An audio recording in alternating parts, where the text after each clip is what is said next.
Well, welcome to the Business Spotlight series. My name is Heather Frierson, and I'm your host of the Business Spotlight podcast. And today I have Kevin Tolbert, founder and CEO of Bearded Barber ATX. And we're going to be diving into his journey to business ownership, challenges, best practices, and really just share a sneak peek of what it's like to own and really operate a business like the Bearded Barber. So if this is your first time to the show, as always, don't forget to like and subscribe so that you don't miss a notification every time a new show drops, just like this one. Well, Kevin, welcome to the show. I'm so glad you're here. Thank you so much. I appreciate you having me today. Of course. And I'll have to say, like I said before we officially started recording, I love the setup you have. You are representing the Bearded Barber and Austin, Texas for sure. I love it.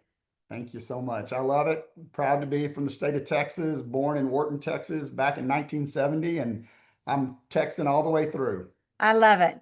Well, let's just dive in. If you could just set the stage for our audience and just share a little bit of background about who you are, and then a little bit about your business too. Great. As I said, I was born and raised in Texas, grew up in Temple, Texas, and I had the great fortune to attend Texas A&M University, class of 92. So I'm a loud, proud, fighting Texas Aggie. But I've been in accounting and finance and HR executive leadership for now almost 33 years. And I've worked for some major corporations, started my career at McLean Company doing grocery distribution, and then spent some time as CFO and head of HR for three or four different companies here in the Austin market. And I've always obviously been heavily entrenched in running business from top to bottom. So Mm, never was just pigeonholed as an accountant. I was part of HR, ran HR, part of operations, sales, marketing, all those different things. And so I've always had a burning desire to be an mm. entrepreneur and own my own business and do something for myself and my wife and my family and something that we could possibly pass on down the road. So Wow. we had the opportunity last summer, got a unique opportunity from a good friend of mine who actually is the founder of Bearded Barber, a gentleman by the name of Casey Needham. So he started the original Bearded Barber back in 2017 in Austin. He was a two-chair barber, himself being a barber, and he had another gentleman with him. And then in 2019, they expanded to what is currently the shop I own now, which is Bearded Barber ATX, Mm, to a full service five-chair shop, which is a men's retreat, if you will. We're not a regular barber shop. It's an experience for us. We have master barbers, and we can talk more about that, but mhm, that really means that we can cut and do anything. We can use any tool.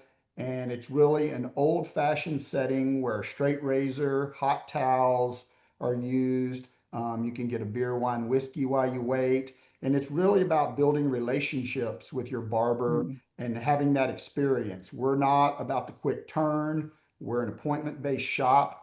And it's just really a great experience. And me not being a barber, obviously being in the accounting finance world, mm, um, I look at this from a consumer standpoint. I have mm. always loved the barbershop experience.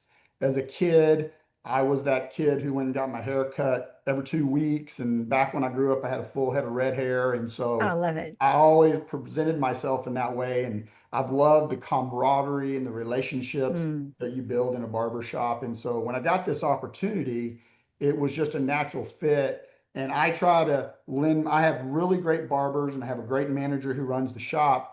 But looking at it from a consumer standpoint and what mhm. the consumer likes to see, and that experience is really how we market and go out to the public. And I think we're the premier shop in town. And I'm a little bit biased, obviously, but um, we're right off of Mopac on Anderson Lane on Rockwood.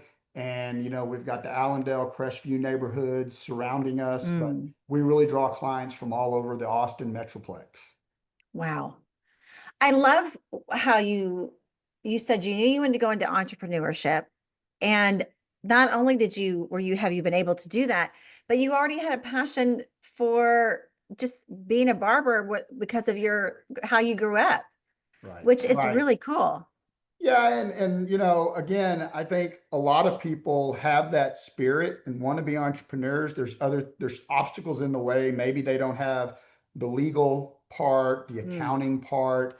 I'm really fortunate that I have the background I do because from a margin standpoint, I get to do all that. Everything that goes mm, on from accounting, finance, legal, compliance, payroll, everything, I have the skill set to do all that. And wow. so that obviously helps with the bottom line. Yeah. And then your manager does the day to day. Yeah, so he's set up, he runs, and he's incentivized to grow the shop, and yeah, so he runs, and so I got a shout out to him. His name is Flight Bailey. His first name's actually Fabian, but his nickname's Flight, and Flight I comes from love it. Keene, Texas, and he's been cutting hair since his high school days. And Wow. so again, when I talk about that, we have master barbers. There's nothing against any other shops. Hmm. We're not a volume shop. We're not trying to just absolutely run as many people through the shop as possible. We're really trying to serve our clients and give them an Mm, experience. And I tell a story often. I used to have a standing appointment with Casey back when he was the owner and founder. I'd go like every other Friday and get my beard trimmed. And I couldn't wait to take a picture and put it on Instagram and tag Casey because I thought that was the coolest thing. And just getting people to feel good about themselves and mm. giving men that opportunity to have that, I think is really important. Yeah. What year did you say you took over the business? I bought it, so we closed last October. So I've owned it. My wife and I, it's a Texas LLC. We're S corp by tax designation, but my wife and I, Catherine, we own 50/50. So there's not going to be anything that I own that she's not going to own 50% of. Awesome. That's a great partnership, I would think, with your wife. I love that you do it Yeah, together.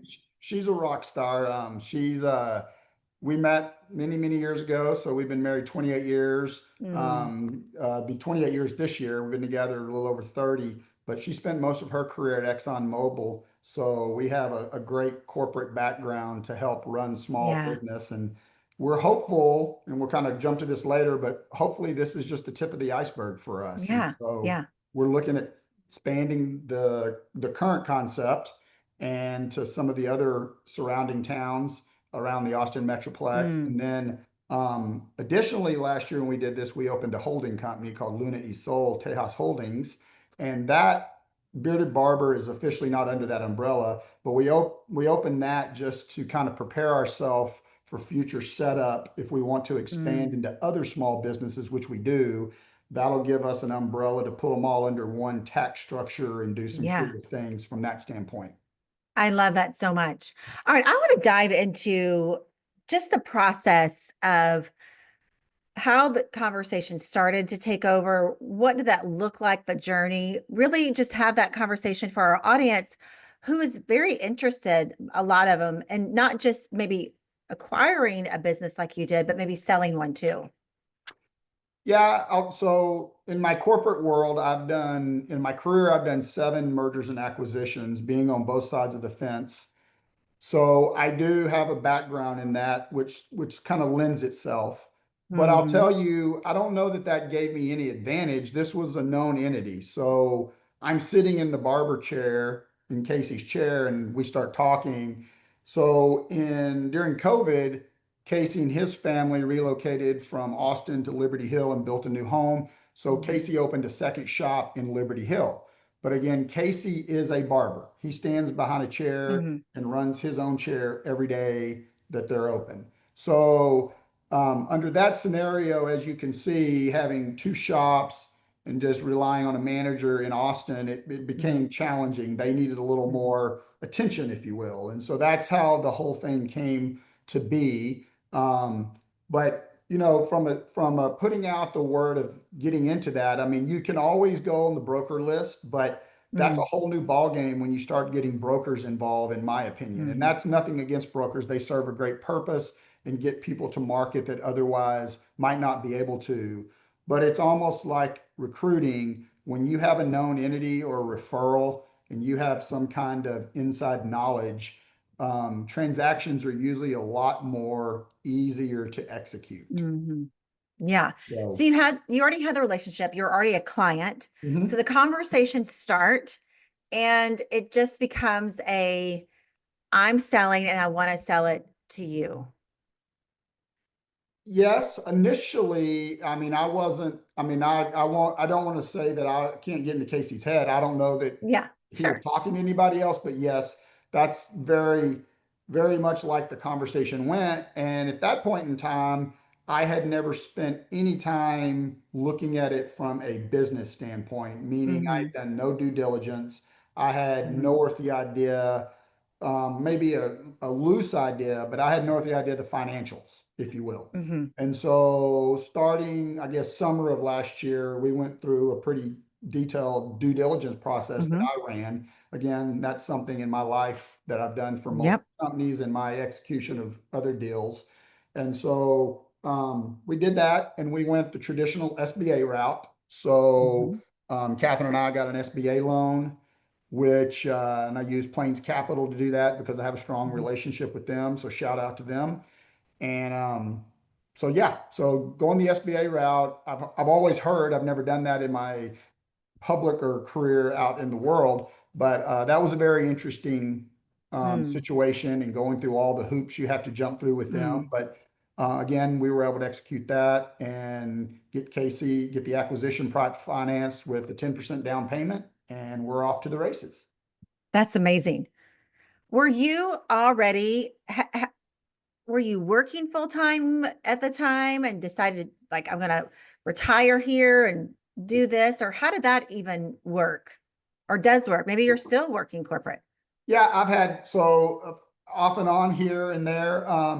I left. So my last big role that I had was I was the chief financial officer and director of HR for EEA Consulting Engineers, which was at the time one of the largest contracting mechanical electrical Mm. engineering shops in town. Um, so I left them in early 2024. And Mm-hmm. then I was trying to figure out what my next step was going to be. And again, I've done this accounting and CFO Yeah, and HR stuff for a long time. And I wanted to just kind of branch out and do something else for good. myself and have a sense of ownership instead of always working for somebody else. And so Yeah. that's where we So you are. had, Go ahead. sorry, I'm sorry, I cut you off. No, I was just I'm saying, saying I've done that. So right now I'm focused on this, and mm-hmm. I've done a couple other kind of fractional things and helped some people out, both in the accounting and HR world. Mm-hmm. But I'm at the moment focused on this Yeah, and want to see this. And like I said, I think expansion right now right. for us is probably at the top of the list. Yeah, I think it's wise for our listeners to hear and just to hear your story. Like you maybe didn't know this is going to happen, but you positioned yourself and were able to position yourself in a way to figure out what was next. You had that opportunity and space in your life. You didn't just jump. You were very strategic in your decision making process.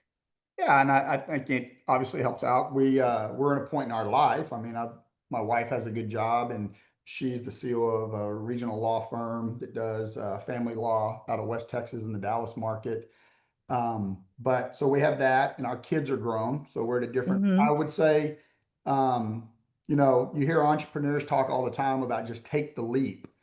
I'll have to admit I'm a little more calculated than that. I don't know that this would have been the right opportunity when we're raising kids and we had kids in the house and Mm, we had college to worry about and things like that. But we're fortunate we had have very successful kids that have moved yeah, on to their young adult lives. And so it was a good opportunity for us to make this investment and take this opportunity. yeah. So let's talk about financials a little bit, since that's the way you're bent, without disclosing anything, of course. But you took on this business, you knew it was profitable. How in the short few months that you've been apart, what have you been able to bring from your background in order to grow the business? Has there been increase, and what strategies have you put in place that maybe weren't there before? Yeah, I mean, again, I've got a whole new lens that I operate under. I'm not a barber. I rely on my master Yeah. barbers to be that conduit and provide that service. So what I think some of the value add that I've had, we've done some marketing things, Hmm. recruiting. I mean, just like any business right now and where we are in the world is I believe I could go back to my last few jobs in private world and now in this environment is recruiting and getting the right staff is really challenging these days. Mm, And we're the way our model's laid out, and if you want to, we can go into the detail of how different shops are built. But so my barbers are employees of Bearded Barber. They're commissioned mhm, barbers. The mhm, opposing theory is shop rental, where mm, people rent a chair. And so those are the two different worlds mm, that we live in for the most part in the barber service world. That means they're on payroll. We have a commission plan for everybody. mhm, I buy all the back bar supplies, all the different things they use in the shop, and we cover payroll taxes. Whereas if you're in booth mhm, rental, you're basically an independent contractor and you're handling all that yourself. So based on people's risk aversion and things going on in what their situation is, some people want to work for somebody and some people like to go out on their mhm, own. And so but we have been able, we've expanded some hours. There's again, we're not a shop, and again, there's nothing wrong. There's a place for everybody in this market. We're not a shop that's open 7 days a week. We're not open mm, till 9 o'clock at night. mm, We have pretty standard hours. We're Tuesday through Friday, 9 to 5, and historically we've been 9 to 2 on Saturdays. We've expanded that recently to Saturday to be 9 to 4. We're talking about some other ideas of rotating, maybe giving some offerings where if men need to come after work, maybe not mm, closing at 5 every weekday could be an option for us. mhm, So different things like that. I'm trying, usually in a shop like ours, you don't get a lot of benefits from the employee standpoint. So we're talking about doing that and implementing a 401(k) and some oh, other wow. things. The real kicker for a small business like Bearded Barber would be if we could get to a point to be able to offer medical coverage, which, for a small business, and I've got tons of background in doing that, that's a challenge for, Mm, multi-million dollar medium-sized businesses these days. So mm, there's a lot of things that we're working on to improve, but yes, the biggest part is the business has maintained. We picked it up in October, so we got to go through the Christmas holiday. We recently came off this past weekend, which was Mother's Day yesterday. right, So that was a big weekend for us, and so but again, all the credit, I can't take all that credit. I have right. a really good team and my barbers, again, we can do any type of service. So when people come in, a lot of shops say, well, we don't have so and so can only do this type of hair or this product or Mm, whatever it may be. My guys are all master barbers, meaning that's not official designation in the state of Texas. It's just you get a class A barber license. mm, But being a master barber means you have the experience and the knowledge to cut any type of hair and provide any type of service with clippers, scissors, and then yeah, straight razor work is just second to none. yeah. So you're not even a year in yet, but you've already implemented so many things. You said marketing, you're thinking about 401(k), but really transitioning from, did you transition them from renting to being employees? Was that No, something, but they were it already was there? originally set up as Okay. a commission shop, and we went through a little right before I took the shop over. There was a little turmoil in the Sure. fact that one of the things that happens is from a commission shop, eventually a barber could graduate, what I call graduate, onto having their own shop or running Hmm. their own booth, if you will. Yeah. And so we had two of our lead barbers, actually our top two, leave for their own place. They Hmm. currently are running their own shops, and that's happy for them. Yeah. Think the world of them. So yeah, we getting having that and just keeping staffing and keeping our setup is really what it's about. And Yeah. getting, like I said, we're appointment based. We're not in a high traffic area where we live by people walking by and just stepping into the shop. It does happen and we welcome that, but Hmm. if we have an appointment available, we'll take care of you. Yeah. So you mentioned two of the barbers leaving, and there's always challenges when there's Mhm. a transition.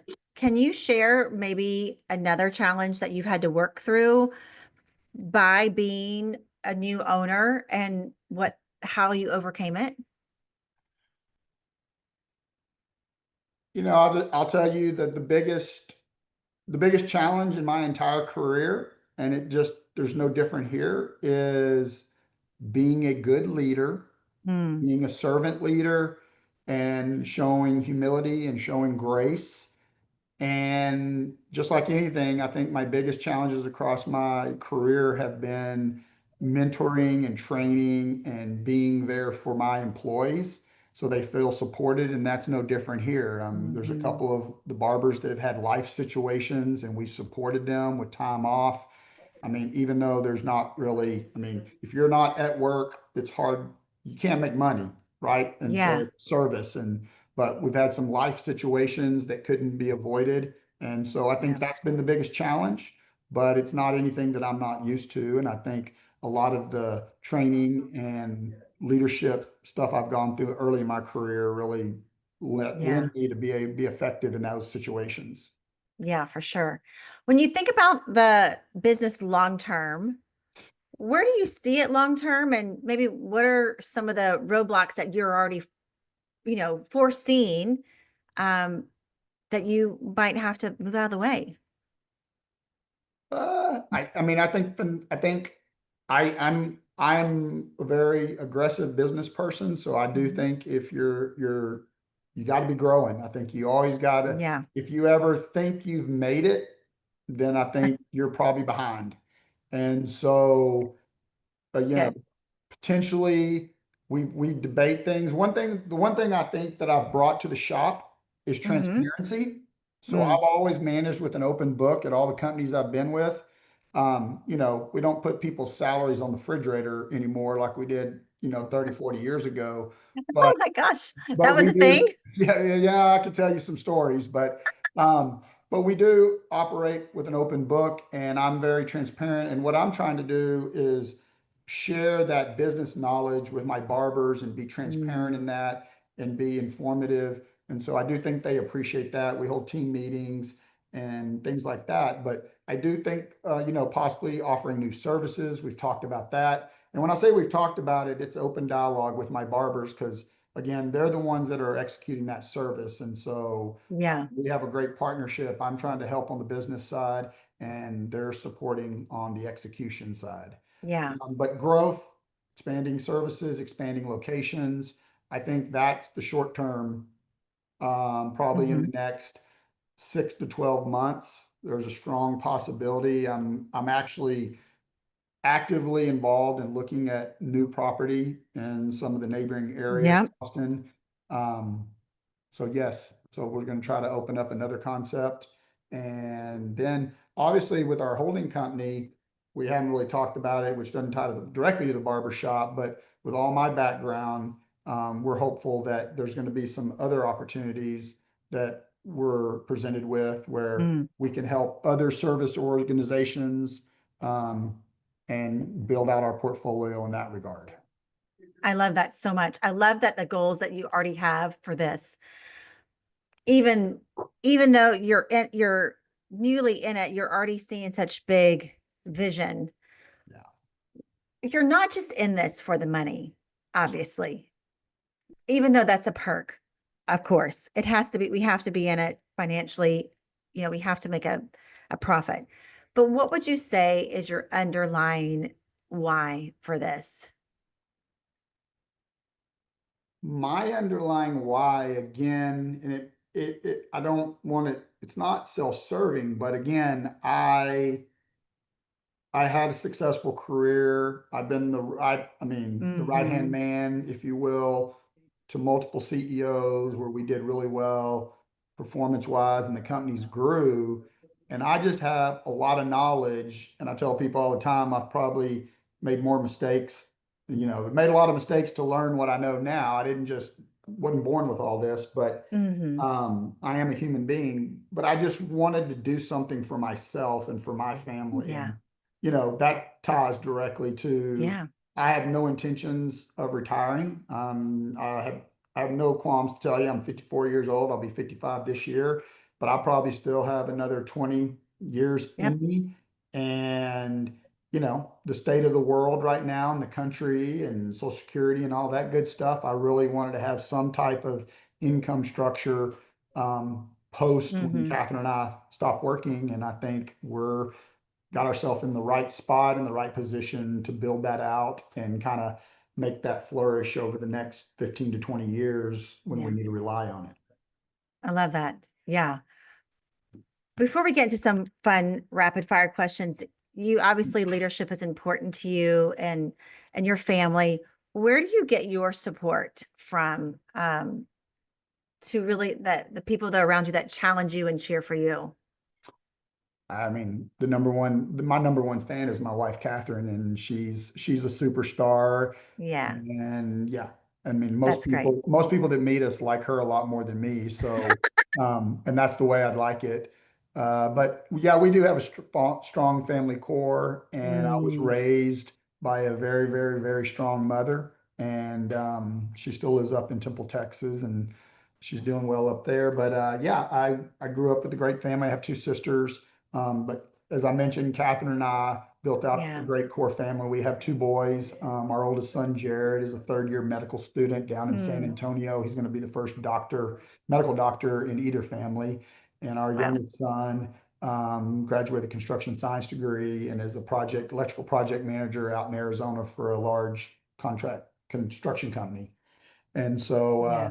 that's really my immediate support is Yeah. there in It's those great. three human beings. And my older son is married. He married his high school sweetheart Isabel. So Oh, they've been married for a couple of years, and so we have a great family. And yeah. um, then we That's also great. have some other extended family that we kind of travel. I have a cousin who cousin James Tolbert and his wife Ginger, who are a strong support network for us. And so Hmm. family means everything to us. I love that. I love that family is your biggest supporter. Without that, I know for sure the same that wouldn't be where we are today without a strong support system for sure. Absolutely. Yeah. Well, I'm ready for some fun rapid fire questions. What do you say? Okay, just do it. All right. First one.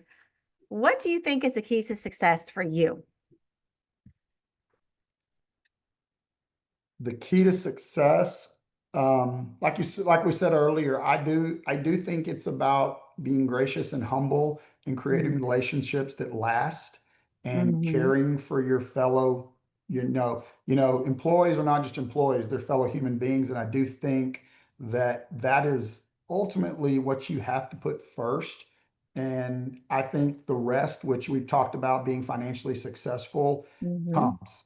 I think if you try to put the first over the second, like meaning you try to make money over people, Mm-hmm. it never works. Yeah. I've been in those environments as CFO, and I've been with good companies, I've been with bad companies, and the bad companies always put the money first. And yes, we're in business, Mm. and yes, we're there to make money, but you have to execute it through people and through your fellow human beings, and that's really the only way to get to the right answer. Good. It's good. All right. What would be your one piece of advice to other business owners? You gotta be committed. You gotta stay the course. It's not always going to be great. I mean, people inherit different situations. I mean, I know there's a lot of scenarios out there.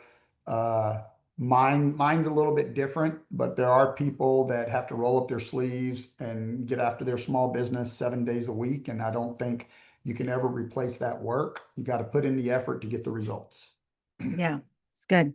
All right. Book or podcast. What are you reading or listening to right now? Uh, Book or podcast? Uh, probably neither lately. I've been super You've busy. been busy. Yeah. I mean, I don't, yeah. Get The that. most recent podcast I've listened to is probably Dateline. I love Dateline, and I You don't. know, I went on a road trip this weekend for Mother's Day, and that is what we listened to was the Dateline podcast. Yeah, my wife gets tired of it, but the Sirius XM has a Dateline channel, and I'm like, if I'm not listening to country music, I'm probably listening to Dateline. That's usually where I am. Hey, listen, it's entertaining for Yeah, sure. It's yeah. sure. That's funny that we just listened to that this weekend. All right. This is a fun one. If you had a little bit of magic dust and could sprinkle it anywhere in your business, where would you sprinkle it?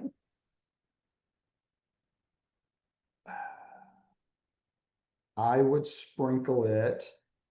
I would sprinkle it on all the men in Austin just to get them to understand that you deserve to be treated well. You deserve that high-end experience for yourself. Take a moment out, take an hour out of your day, come look great, have a great experience.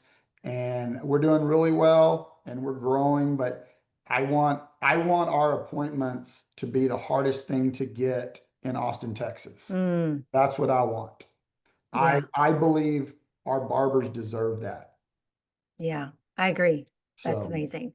Before we get to the last question again, I just want to kind of follow up with that. How are you getting the word out besides this podcast? How are you marketing and people finding you guys? So Instagram is our greatest. Mm-hmm. So we have a Bearded Barber ATX. We also have a very robust website, beardedbarberatx.com. So you can go to either one of those and book appointments. You can see bios of our barbers. Um, Mm-hmm. on my Instagram, our Instagram, we have all the barbers and their Instagram handles. But it's really interesting, the barber world what I found is I was really surprised that it's really driven around Instagram, not Mm-hmm. Facebook a little bit, but then you probably have heard the word in the marketing community where Facebook moves into another generation. Yes. Um, but we don't get a lot of traction there, but we do in Instagram. And I've also used a couple of local media outlets to run some advertisements. Mm-hmm. But we're probably moving to a point where we're going to go old fashioned. We're an old fashioned barbershop. We're going to do old fashioned marketing, which is literally just going to all the businesses around and Mm-hmm. meeting people and kissing babies and shaking hands and being politicians, if you will, Yeah. just to get the word out and expand it. We have a great following on Instagram, so we do promote ads there. But again, we're very tasteful. We have a certain way. I Mm-hmm. am contemplating hiring maybe a marketing intern to Oh, help run my oh socials. yeah, that's smart. So that's definitely on the plate. And so if there's any out there watching this that are interested, reach out to us. Um, Mm-hmm. DM me through the Bearded Barber ATX Instagram. But yeah, That's so awesome. but I do, it's just like any business, it's repeat business. It's Mm-hmm. getting them in the shop. And we've done a couple of events. We're going to do some summer series. We recently did one. We partnered with Little Rock Bar Catering, where they come out and do mobile bar setup. And we did old fashions and margaritas a couple of Saturdays That's ago fun. for all our Yeah. clients in the shop on that Saturday. So we're going to do some other things, live music and different things like that. But um, it's really about giving back to our customers and our clients and just giving them that experience of that that's a men's retreat. You go in there. I mean, there's nothing like getting a straight razor shave and the hot towel and the whole. Yeah. It's glorious. I love it. Yeah. Both not just as the owner of the shop, but as a client myself. Mm-hmm. Um, yeah, it's something I I look love the forward creative to. ways you're implementing, like with the music and the events and, really embracing social media, but sticking to your roots of being old fashioned and just, like you said something to the effect of being the politician, going out and shaking hands and being Yeah. face to face with people. Yeah, it's good. Yeah. Well, we kind of took a detour a little bit, but at least we now know how to find you and follow you. So we'll just jump to the last question of the day, and that is, what is inspiring you today? I'm alive. I've you can look at life a lot of ways, but I'm 54 years old in the best shape of my life. I've got a great wife. I've got a great family. We're super proud of our boys and what they're doing in the world. And so the fact that that next generation is going to be successful and live a great life, that's super inspiring to us. Yeah. And I'm also super inspired because we leave for Barcelona and Paris in less than 2 weeks on the 24th. And so we're absolutely looking forward to that trip. We were Mm. going to do that trip for my 50th birthday back in 2020, but a little thing called COVID happened and we didn't get to do it. So we're excited. So Catherine and I Yeah. are getting poised to do that. I love it. Well, I've loved this conversation. I've loved hearing just your due diligence that I feel like we've all learned from, and just how passionate you are about your family. It's really inspiring to hear how it feels like you can do anything as long as you have the right support and family behind you. Thank Yeah. you. I appreciate it. I really appreciate being here. And again, come see us.